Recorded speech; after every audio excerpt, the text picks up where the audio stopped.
नमस्कार, स्वागत है आप सभी का सुजस सारांश की इस क्लास में। और इस क्लास में हम डिस्कस करते हैं राजस्थान का करंट अफेयर्स, जिसमें आधार होता है हमारा राजस्थान सरकार की सुजस पत्रिका, जिसका डेली ई पेपर सुजस ई बुलेटिन के नाम से जो पब्लिश होता है, उसको आधार बना के हम हमारी हर दिन की क्लास डिस्कस करते हैं। शुरुआत करते हैं हम महात्मा गांधी के कोटेशन के साथ। देखते हैं आज कोटेशन क्या है। अगर मुझे राजनीति छोड़नी पड़े तो मैं खुशी से नाच उठूंगा। ये दरअसल महात्मा गांधी के व्यक्तिगत विचार हैं। वो कहना चाह रहे हैं वो राजनीति से परेशान दिख रहे हैं और ऐसा लग रहा है कि वो राजनीति छोड़ना चाह रहे थे। तो उसी संदर्भ में उन्होंने ये बात कही है कि राजनीति मुझे छोड़नी पड़े तो मैं खुशी से नाच उठूंगा। अब चलते हैं हमारी हेडलाइंस की तरफ। सबसे पहले न्यूज क्या है, राजकीय छात्रावासों की मैस व्यवस्था में सुधार के लिए 58 करोड़ रुपए खर्च होंगे। अगली न्यूज है, बहुमंजिला इमारतों में पीने के पानी की आपूर्ति के लिए नीति जल्द बनेगी। फिर अगली न्यूज है, परीक्षा परिणाम आते ही विशेष छात्रवृत्ति की प्रक्रिया शुरू होगी। चलते हैं नेक्स्ट पेज पर। जो हमारे काम की खबर है इधर, वो क्या है कि कोरोना से मृत्यु पर आश्रितों को आर्थिक मदद देने का कोई मामला लंबित नहीं है। ये जानकारी दी कल सामाजिक न्याय एवं अधिकारिता मंत्री ने कहा विधानसभा के सत्र में। साथ ही एक जो योजना चली है मुख्यमंत्री कोरोना सहायता योजना, उसके अंतर्गत क्या क्या जो सहायता दी जाती है, कितनी सहायता राशि दी जा सकती है, उसके बारे में यहाँ चीज़ें दी हुई हैं। तो इसको आज हम डिटेल में देखेंगे। इधर अगली न्यूज है, इंदिरा गांधी शहरी रोजगार गारंटी योजना। इस न्यूज को हम लगातार देखते आ रहे हैं, आज एक बार वापस रिवीजन के तौर पर इसे देखेंगे। इसकी जो खास की पॉइंट्स हैं वो यहाँ भी दिए हुए हैं, जैसे कि 100 दिन रोजगार की गारंटी, 2.5 लाख से अधिक लोगों ने या परिवारों ने जॉब कार्ड जारी किए गए उनके लिए, 4 लाख से अधिक सदस्यों को मिलेगा काम, 1 लाख से अधिक परिवारों ने किया काम के लिए आवेदन और 1,40,000 से अधिक लोगों ने मांगा काम। अब चलते हैं आगे अगली हेडलाइन की तरफ। यह है, अधिवक्ता कल्याण निधि में संशोधन के लिए विधेयक पारित। फिर है, अंबेडकर भवनों का निर्माण 2023 में पूरा होगा।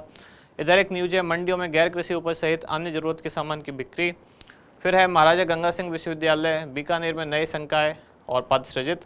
और सादुल शहर में पक्के खालों के लिए 15 करोड़ रुपए स्वीकृत। देखते हैं अगले पेज की तरफ क्या है। तो खनन क्षेत्र में अब तक 173 निवेशकों द्वारा 3057 करोड़ रुपए का निवेश। तो ये कौन सी ये किस योजना से संबंधित है या किस प्रोग्राम से संबंधित है, वो है इन्वेस्ट राजस्थान समिट, जो अब होने वाला है 2022 में 7 से 8 अक्टूबर। तो इसको आज हम वापस देखेंगे। पहले हम एक दो बार इसको डिस्कस कर चुके हैं। इन्वेस्ट राजस्थान क्विज जो चल रही है वो भी हम पहले देख चुके हैं। इन्वेस्ट राजस्थान समिट क्या है ये भी हम एक बार पहले देख चुके हैं।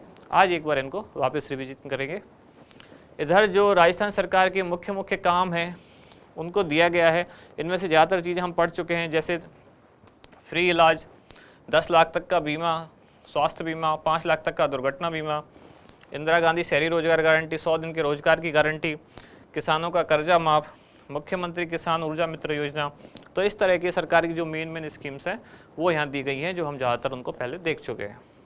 अब चलते हैं हमारे इंडेक्स की तरफ। देखते हैं आज कौन कौन सी चीज़ें हैं जो हमें डिटेल में पढ़नी है।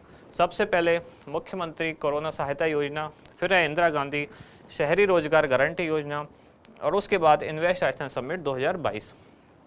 ये अभी तक हमने नहीं पढ़ा है, सबसे पहले इसको देखेंगे। इन दोनों को हम पहले 2-3 बार देख चुके हैं। वैसे भी अगर देखा जाए तो पूरी सुजस की मैगजीन में जब से हमारी क्लासेस शुरू हुई हैं 3-4 न्यूज छाई हुई हैं। राजीव गांधी ग्रामीण ओलंपिक, उसके बाद राजस्थान डिजी फेस्ट, फिर है इन्वेस्ट राजस्थान समिट और इंदिरा गांधी शहरी रोजगार गारंटी योजना।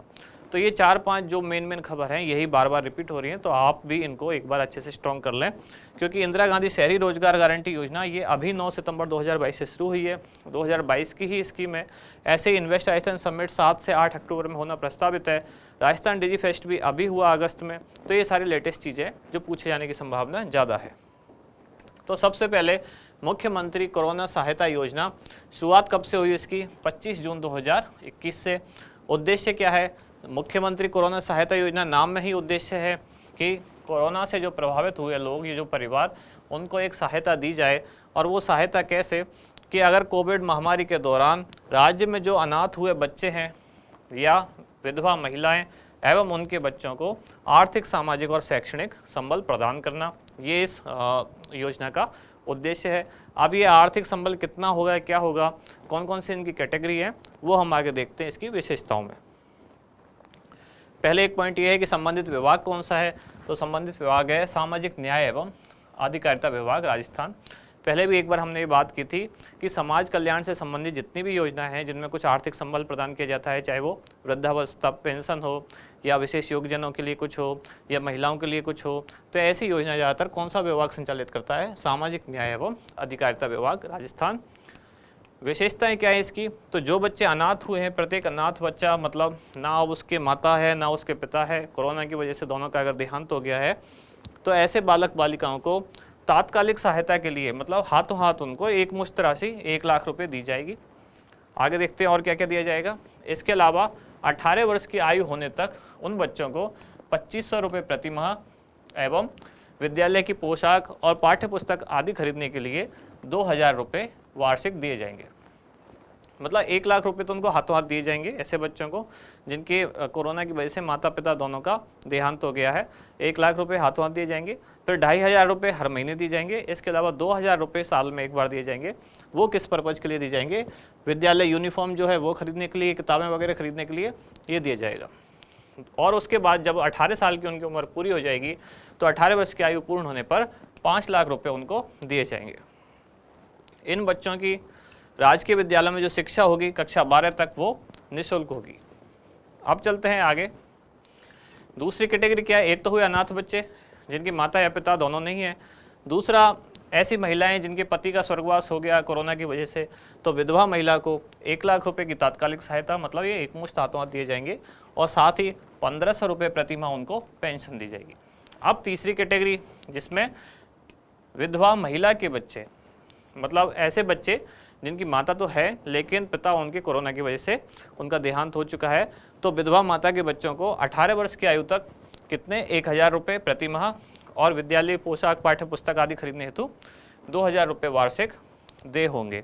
तो इसमें 3 कैटेगरी हुई हैं इस योजना के तहत। एक तो ऐसे बच्चे जिनके माता पिता दोनों का स्वर्गवास हो गया कोरोना की वजह से। दूसरे ऐसी महिलाएं जिनके पति का स्वर्गवास हो गया, तो ये दूसरी इस कैटेगरी में आ गए। और तीसरा ऐसे बच्चे जिनके पिता का स्वर्गवास हो गया और माता उनकी अब पालन पोषण कर रही है, तो उनके लिए क्या क्या होंगे प्रावधान। ये 3 कैटेगरी है। अब चलते हैं आगे अगली योजना की तरफ, अगली न्यूज की तरफ। इसको हम पहले 1-2 बार देख चुके हैं और बहुत ही हाईलाइटेड है ये स्कीम।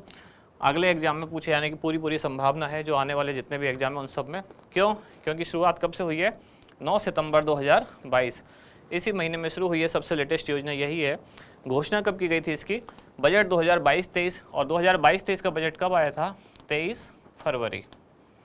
तो 23 फरवरी 2022-23 में इसकी घोषणा की गई। 9 सितंबर 2022 से लागू की प्रारंभ हुई। और कहाँ से प्रारंभ हुई? खानिया की बावड़ी, जयपुर से। अब देखते हैं आगे संबंधित विभाग। तो 2 विभाग एक तरह से संबंधित है। मेन विभाग जो है इसका जो कार्य योजनाएं बनाएगा वो कौन है? स्वायत्त शासन विभाग। और क्रियान्वयन कौन करेगा? स्थानीय निकाय विभाग। स्वायत्त शासन विभाग सारी प्लानिंग करके देगा, कहाँ काम किया जाना है, कितना काम किया जाना है, कौन कौन से लोग हैं जिनको रोजगार दिया जाएगा, क्या क्या किया जाएगा, वो सब ये विभाग बताएगा। और क्रियान्वयन किसके माध्यम से होगा? स्थानीय निकाय विभाग, जिसमें नगर पालिकाएं, नगर निगम ये सब शामिल होंगे। उद्देश्य क्या है?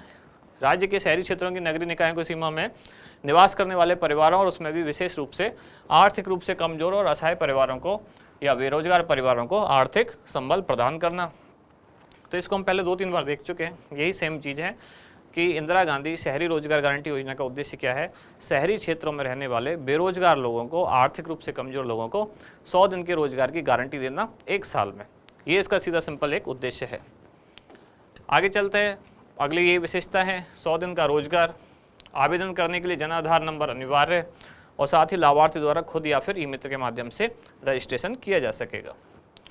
आवेदक की आयु कितने से कितनी होनी चाहिए? 18 से 60 वर्ष। ये बात भी हमने पहले डिस्कस की, क्योंकि रोजगार के लिए जो कार्यशील जनसंख्या है उसकी आयु वैसे भी कितनी होती है? 18 वर्ष से 60 वर्ष। तो वही आयु इसमें है। मांगने पर 15 दिन के अंदर काम मिलने की गारंटी है। कार्यों के लिए भुगतान के आधार कैसे होगा? वो भी जन आधार से लिंक बैंक अकाउंट में 15 दिन के अंदर भुगतान किया जाएगा। रोजगार आवेदनकर्ता परिवार के नगर निकाय क्षेत्र की सीमा में किसी भी वार्ड में उपलब्ध कराया जाएगा। मतलब जिस नगर निकाय में वो व्यक्ति रहता है जिसने आवेदन किया है रोजगार के लिए, तो उसके नगर निकाय में कहीं भी उसको रोजगार दिया जा सकता है। अच्छा, ये क्वेश्चन है जिसमें टेक्निकल चीजें हैं 2। ये अनुपात पूछा गया है क्या क्या कि योजना में जो सामान्य कार्य है एक दो कैटेगरी बनी, एक है सामान्य कार्य वाली और एक है विशेष प्रकृति के तकनीकी कार्य वाली। तो सामान्य कार्य में जो श्रम और जो सामग्री है या सामग्री लगात है उसका अनुपात कितना है 75:25, और तकनीकी कार्य में श्रम और सामग्री का अनुपात कितना है 25:75। ये क्या मतलब हुआ है, इसको समझने के लिए हम आराम से समझ सकते हैं कि जब सामान्य प्रकृति का काम है, मतलब जहाँ लेबर वर्क ज़्यादा है तो लेबर वर्क ज़्यादा है तो लेबर के लिए पेमेंट में भी पैसे ज़्यादा खर्च होंगे। ऐसे काम जहाँ मानवीय श्रम का ज़्यादा उपयोग है तो मानवीय श्रम में पूंजी भी ज़्यादा खत्म होगी, तो वहाँ इसका अनुपात होगा खर्चे का लागत का 75:25। और जहाँ तकनीकी कार्य है, मतलब जहाँ मशीनों का ज़्यादा प्रयोग है, तकनीक से ज़्यादा काम हो रहा है, तो वहाँ मानवीय श्रम पे कम खर्च होगा, तकनीक पे ज़्यादा खर्च होगा, तो वहाँ इसका अनुपात होगा 25:75। आगे चलते हैं, अगला जो क्वेश्चन या अगली जो न्यूज वो क्या है, इन्वेस्ट राजस्थान समिट 2022 कब से कब होने वाला है, 7 से 8 अक्टूबर 2022 को होने वाला है। कहाँ? जयपुर में। इस बार इसकी थीम क्या है? थीम है कमिटेड एंड डिलीवर्ड। यहाँ भी इसके लोगों में आप देख पा रहे हैं, यहाँ भी लिखा हुआ है कमिटेड एंड डिलीवर्ड। 7 से 8 अक्टूबर जयपुर में होने वाला है, ये लोगो आप देख पा रहे हैं, इन्वेस्ट राजस्थान समिट। उद्देश्य क्या है? नोडल एजेंसी क्या है? नोडल एजेंसी कौन सी है? Bureau of investment promotion Rajasthan. और उद्देश्य क्या है? राजस्थान में निवेश के लिए वैश्विक तथा घरेलू निवेशकों को आकर्षित करना। चूंकि समिट का नाम ही है इन्वेस्ट राजस्थान समिट, मतलब राजस्थान में इन्वेस्ट के लिए ये समिट या ये आयोजन किया जा रहा है, सम्मेलन किया जा रहा है। तो चाहे घरेलू हो या वैश्विक निवेशक हो, सबको राजस्थान में बुलाने के लिए ये एक सम्मेलन है। प्रमुख विशेषताएं जैसे इसमें स्टार्टअप इकोसिस्टम में निवेश की संभावनाओं पर विचार होगा, पर्यटन के माध्यम से आर्थिक वृद्धि, प्रवासी राजस्थान तथा एग्रो बिजनेस सहित विभिन्न थीम पर सत्रों का आयोजन होगा। और लास्ट में जैसा कि हम हर दिन एक डिस्कस करते हैं, हमारा अभ्यास प्रश्न, आज का क्वेश्चन क्या है जो आज की वीडियो में से लिया गया है, मुख्यमंत्री कोरोना सहायता योजना किस तिथि से संपूर्ण राजस्थान में, संपूर्ण प्रदेश में संचालित की जा रही है। 4 ऑप्शन दिए गए हैं, 25 जून 2020, 25 जून 2021, 25 जनवरी 2021 और 25 जनवरी 2020। ये डेट वाले क्वेश्चन इसलिए ज़्यादा हम बार बार डिस्कस कर रहे हैं क्योंकि डेट वाला एक ना एक क्वेश्चन हर एग्जाम में, प्रीलिम्स में तो जरूर आता ही है योजनाओं से संबंधित कि कौन सी योजना कब प्रारंभ हुई। इसलिए सारी योजनाओं के हम जो डेट हैं वो वीडियो के लास्ट में डिस्कस कर रहे हैं। तो इसका सही आंसर क्या होगा वो आप कमेंट करके हमें बताएं। आप मिलते हैं कल अगली न्यूज़ के साथ अगले वीडियो में। धन्यवाद।